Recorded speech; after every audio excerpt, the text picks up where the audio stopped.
Hi friends, welcome back to Soumya's cooking channel. ಇವತ್ತು ನಾನು ಉಪ್ಪಿಟ್ಟು ಮಾಡ್ತಾಯಿದ್ದೀನಿ. ಉಪ್ಪಿಟ್ಟಲ್ಲಿ ಏನಪ್ಪ ಇವತ್ತು ವಿಶೇಷ ಅಂತ ನೀವು ಕೇಳ್ಬೋದು. ನಾನಿವತ್ತು ಅಕ್ಕಿ ನುಚ್ಚನ್ನ ಬಳಸ್ಕೊಂಡು ಉಪ್ಪಿಟ್ಟು ಮಾಡ್ತಾಯಿದ್ದೀನಿ. ನಾವು ಸಾಮಾನ್ಯವಾಗಿ ರವೆಯಲ್ಲಿ ಮಾಡೇ ಮಾಡ್ತೀವಿ. ಸೊ ಈ ಥರ ಅಕ್ಕಿ ನುಚ್ಚಲ್ಲಿ ಬಳಸ್ಕೊಂಡು ಮಾಡಿದಾಗ ತುಂಬ ರುಚಿಯಾಗಿ ಡಿಫ್ರೆಂಟಾಗಿ ಒಂದು ಒಳ್ಳೆ ಟೇಸ್ಟ್ ಕೊಡುತ್ತೆ. ಹಾಗೆ ಹೆಲ್ತ್ಗೂ ಕೂಡ ತುಂಬಾ ಒಳ್ಳೆಯದು. ಈಗ ಮಾಡೋದು ಹೇಗೆ ನೋಡೋಣ ಬನ್ನಿ. ಇಲ್ಲಿ ನಾನು ಫಸ್ಟು ಅಕ್ಕಿ ನುಚ್ಚನ್ನ ನಾನು ಚೆನ್ನಾಗಿ ಫ್ರೈ ಮಾಡಿ ಎತ್ತಿಟ್ಕೊಂಡಿದ್ದೀನಿ. ಈಗ ನಾನು ಒಂದು ಪಾತ್ರೆ ಇಟ್ಕೊಂಡಿದ್ದೀನಿ. ಪಾತ್ರೆಗೆ ಒಂದು 3 ರಿಂದ 4 ಸ್ಪೂನಷ್ಟು ಎಣ್ಣೆ ಹಾಕ್ಕೊಳ್ಳಿ. ಎಣ್ಣೆ ಹಾಕಿದಾಗ ಉಪ್ಪಿಟ್ಟು ತುಂಬ ಚೆನ್ನಾಗಿ ಬರುತ್ತೆ. ಸ್ವಲ್ಪ ಜಾಸ್ತಿ ಇರಲೇಬೇಕು, ಏಕೆಂದರೆ ನುಚ್ಚಾಗಲಿ ಮತ್ತು ರವೆ ಆಗಲಿ ಎಣ್ಣೆನ ಜಾಸ್ತಿ ಅಬ್ಸರ್ವ್ ಮಾಡುತ್ತೆ. ಸೊ ಹಾಗಾಗಿ ಇಲ್ಲಿ ನಾನು 1 ಸ್ಪೂನಷ್ಟು ಕಡಲೆಬೇಳೆ ಹಾಕ್ತಾಯಿದ್ದೀನಿ. ಹಾಗೆ ಒಂದು ಒಗ್ಗರಣೆಗೆ ಬಂದು ಸಾಸಿವೆ ಮತ್ತು ಇದಿಷ್ಟು ಹಾಕಿ ಚೆನ್ನಾಗಿ ಫ್ರೈ ಮಾಡಿಕೊಂಡು ಆನಂತರ ನೀವು ಖಾರಕ್ಕೆ ಅನುಗುಣವಾಗಿ ಮೆಣಸಿನ್ಕಾಯಿ, ಹಸಿಮೆಣಸಿನ್ಕಾಯಿನ ನೀವು ಎಷ್ಟು ಹಾಕೋತೀರೋ ನೀವು ಹಾಕೋಬೋದು. ಮತ್ತು ಈರುಳ್ಳಿನ ನಾನಿಲ್ಲಿ ಉದ್ದುದ್ದ ಕಟ್ ಮಾಡಿ ಇಟ್ಕೊಂಡಿದ್ದೀನಿ. ಈರುಳ್ಳಿ ಸ್ವಲ್ಪ ಮುಂದೆ ಇರಬೇಕು ಉಪ್ಪಿಟ್ಟು ಅಂದಾಗ. ಸೊ ನಾನು ಹಂಗಾಗಿ ಮೀಡಿಯಮ್ ಸೈಜ್ದು 2 ಈರುಳ್ಳಿನ ಕಟ್ ಮಾಡಿ ಹಾಕ್ಕೊಂಡಿದ್ದೀನಿ. ಹಾಗೆ ಸ್ವಲ್ಪ ಕರಿಬೇವು, ಒಂದು ಅರ್ಧ ಸ್ಪೂನಷ್ಟು ಶುಂಠಿ, ನೀವು ತುರಿದಾದರೂ ಹಾಕ್ಬೋದು ಅಥವಾ ಜಜ್ಜಿ ಆದರೂ ಹಾಕ್ಬೋದು. ನೀವು ಇಲ್ಲ ಕಟ್ ಮಾಡಿ ಕೂಡ ಹಾಕೋಬೋದು. ಶುಂಠಿ ಹಾಕೋದ್ರಿಂದ ಆರೋಗ್ಯಕ್ಕೆ ತುಂಬಾ ಒಳ್ಳೆಯದು. ಹಾಗೆ ಜೀರ್ಣಶಕ್ತಿ ತುಂಬ ಜಾಸ್ತಿನೇ ಆಗುತ್ತೆ ಮತ್ತು ಇಮ್ಯುನಿಟಿ ಪವರ್ ಕೂಡ ಅದರಲ್ಲಿ ಜಾಸ್ತಿ ಇದೆ. ಸೊ ಈಗೆಲ್ಲನೂ ಹಾಕ್ಕೊಂಡು ಚೆನ್ನಾಗಿ ಫ್ರೈ ಮಾಡ್ಕೊತಾ ಇದ್ದೀನಿ. ಹಾಗೆ ಉಪ್ಪು ರುಚಿಗೆ ಎಷ್ಟು ಬೇಕಷ್ಟು ಉಪ್ಪನ್ನ ನಾನು ಇವಾಗಲೇ ಸೇರಿಸ್ಕೊಂಡು ನೀಟಾಗಿ ಫ್ರೈ ಮಾಡ್ಕೋಬೇಕು. ಈರುಳ್ಳಿ ಬಣ್ಣ ಚೆನ್ನಾಗಿ ಬದಲಾಗಬೇಕು. ಹಾಗೆ ಅದು ಹಸಿ ವಾಸನೆ ಹೋಗೋವರೆಗೆ ಫ್ರೈ ಮಾಡ್ಕೋಬೇಕು. ಮತ್ತು ಇಲ್ಲಿ ನಾನು ಸಣ್ಣದಾಗಿ ಕಟ್ ಮಾಡ್ಕೊಂಡಿರುವಂತಹ ತರಕಾರಿ ಅಂದರೆ ಕ್ಯಾರೆಟು ಮತ್ತು ಬೀನ್ಸ್, ನೀವು ಬಟಾಣಿ ಇದ್ದರೆ ಅದು ಕೂಡ ಯೂಸ್ ಮಾಡ್ಕೊಳ್ಳಿ, ಅದು ಕೂಡ ತುಂಬಾ ಚೆನ್ನಾಗಿರುತ್ತೆ. ನಾನು ಬಟಾಣಿ ಇರಲಿಲ್ಲ, ಸೊ ಹಾಗಾಗಿ ಕ್ಯಾರೆಟು ಮತ್ತು ಬೀನ್ಸ್ ಹಾಕಿ ನಾನು ಚೆನ್ನಾಗಿ ಫ್ರೈ ಮಾಡ್ಕೋತಾ ಇದ್ದೀನಿ. ಮತ್ತು ಒಂದು ದೊಡ್ಡ ಸೈಜ್ ಟೊಮೊಟೊನ ಸಣ್ಣದಾಗಿ ಕಟ್ ಮಾಡಿ ಅದನ್ನು ಕೂಡ ಈಗ ಒಗ್ಗರಣೆಗೆ ಸೇರಿಸ್ಕೊತಾ ಇದ್ದೀನಿ.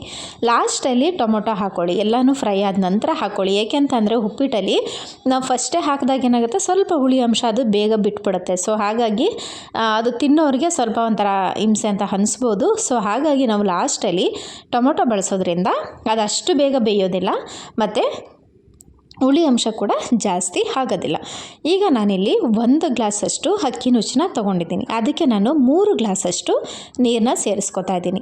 ಇದಕ್ಕೆ ನಾವು ಯಾಕೆ 3 ಗ್ಲಾಸ್ ಹಾಕೋಬೇಕು ಅಂತ ಅಂದರೆ, ನಾವು ತರಕಾರಿ ಎಲ್ಲ ಹಾಕಿರ್ತೀವಿ ಮತ್ತು ಇದು ಸ್ವಲ್ಪ ಚೆನ್ನಾಗಿ ಉದ್ದುದ್ರಾಗಿ ಹಾಕಬೇಕು. ಹಾಗಾಗಿ ನಾನು 3 ಗ್ಲಾಸ್ನ ನೀರನ್ನ ಸೇರಿಸ್ಕೊಂಡೆ. ನೀರೆಲ್ಲ ಚೆನ್ನಾಗಿ ಕುದಿ ಬರಬೇಕು. ಹಾಗೆ ತರಕಾರಿ ಕೂಡ ಚೆನ್ನಾಗಿ ಬೇಯಬೇಕು. ನೀವು ನೋಡಿಕೊಂಡು ಆನಂತರ ನೀವು ಅಕ್ಕಿ ನುಚ್ಚನ್ನ ಸೇರಿಸ್ಕೊಂಡ್ರೆ ಆಯಿತು. ಅಕ್ಕಿ ನುಚ್ಚು ನಿಮ್ಗೆ ಎಲ್ಲಿ ಸಿಗುತ್ತೆ ಅಂತ ಅನ್ಕೋಬೋದು. ನೀವು ಅಕ್ಕಿನ ಚೆನ್ನಾಗಿ ತೊಳೆದು ಈಗ ರೊಟ್ಟಿಗಳಿಗೆಲ್ಲ ಒಣಗಿಸಿ ಆನಂತರ ಪೌಡ್ರ್ ಮಾಡ್ಕೋತೀವಲ್ವ, ಅಲ್ಲಿಗೆ ನೀವು 1 kg 2 kg ಅಷ್ಟು ತೊಗೊಂಡೋಗಿ ಅಕ್ಕಿ ನುಚ್ಚು ಮಾಡಿಕೊಡಿ ಅಂದರೆ ನಿಜವಾಗ್ಲೂ ತುಂಬ ಚೆನ್ನಾಗಿ ಮಾಡಿಕೊಡ್ತಾರೆ. ಸೊ ಅದನ್ನು ನಾವು ತಂದಿಟ್ಕೊಂಡು ನೀಟಾಗಿ ಫ್ರೈ ಮಾಡಿ ಮನೆಯಲ್ಲಿ ಇಟ್ಕೊಂಡ್ರೆ ಆಯಿತು. ಅಂದರೆ ಚೆನ್ನಾಗಿ ಅದನ್ನ ಹುರಿದು ಇಟ್ಕೋಬೇಕು. ನಾವು ತಂದಾಗಲೇ ಹುರಿದಿಟ್ಕೋಬೇಕು. ನಾವೇನಾದರೂ ಅದನ್ನ ಸ್ಟೋರ್ ಮಾಡಿ ಆವಾಗ ಮಾಡ್ಕೋತೀವಿ ಅಂದಾಗ ಬೇಗ ಹುಳ ಬೀಳೋ ಚಾನ್ಸಸ್ ಇರುತ್ತೆ. ಸೊ ಹಾಗಾಗಿ ನಾವು ಫಸ್ಟೇ ಹುರ್ಕೊಂಬಿಟ್ಟು ಆನಂತರ ನಾವು ಒಂದು ಡಬ್ಬದಲ್ಲಿ ಶೇಖರಣೆ ಮಾಡಿ ಇಟ್ಕೊಂಡ್ರೆ ಆಯಿತು.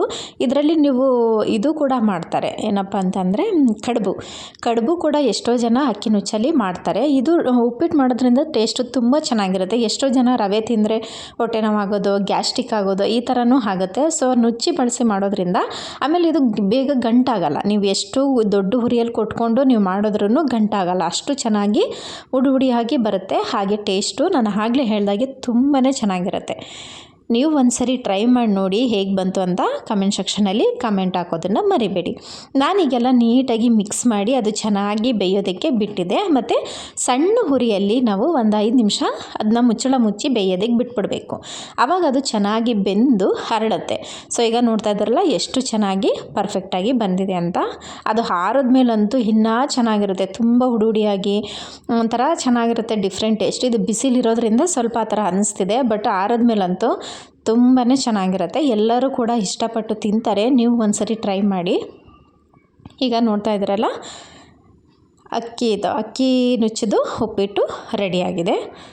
ನಿಮಗೂ ಲೈಕ್ ಆಯಿತು ಅಂತ ಅಂದ್ಕೋತೀನಿ. ಲೈಕ್ ಆಗಿದ್ದರೆ ಲೈಕ್ ಮಾಡಿ, ಶೇರ್ ಮಾಡಿ, ಸಬ್ಸ್ಕ್ರೈಬ್ ಮಾಡಿ. ಯಾರೆಲ್ಲ ನಮ್ಮ ಚಾನಲ್ನ ಹೊಸದಾಗಿ ನೋಡ್ತಾ ಇದ್ದೀರೋ ಅವರು ಕೂಡ ಸಬ್ಸ್ಕ್ರೈಬ್ ಮಾಡ್ಕೊಳ್ಳಿ. ಇನ್ನಷ್ಟು ಹೆಲ್ತಿ ರೆಸಿಪಿ ಜೊತೆ ನಾನು ನಿಮ್ಮ ಜೊತೆ ಸಿಗ್ತಾನೇ ಇರ್ತೀನಿ ಅಂತ ಹೇಳ್ತಾ ಇವತ್ತಿನ ವ್ಲಾಗ್ನ ಕಂಪ್ಲೀಟ್ ಮಾಡ್ತಾಯಿದ್ದೀನಿ ಫ್ರೆಂಡ್ಸ್. ಮತ್ತೆ ನೆಕ್ಸ್ಟ್ ವೀಡಿಯೋದಲ್ಲಿ ಸಿಗೋಣ. Take care all.